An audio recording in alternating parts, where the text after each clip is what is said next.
आगे बढ़ते हैं और स्नोमैक लॉजिस्टिक पर सवाल आया है रंजन जी का। इन्होंने लिए हुए हैं सर 66 रुपये के।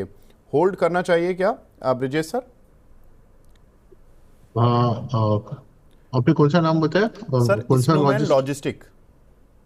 Snowman logistics, okay. हाँ।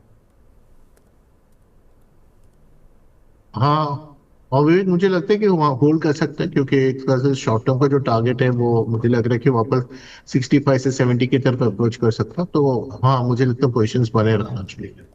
ठीक है सर। नेक्स्ट काउंटर है कोल इंडिया। इस पर एक हमारे दर्शक सवाल पूछ रहे हैं कि इस पर आपका व्यू। अतुल अतुल जी का सवाल है इस पर।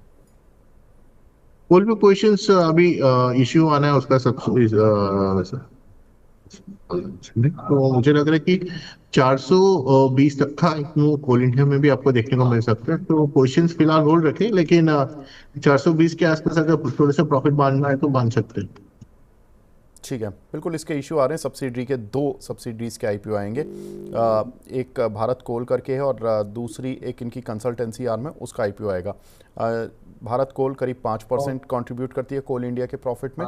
और जो दूसरी सब्सिडरी है वो कंसल्टेंसी और जो कोल ढूंढने का काम है और इस तरह की सर्विसेज करती है।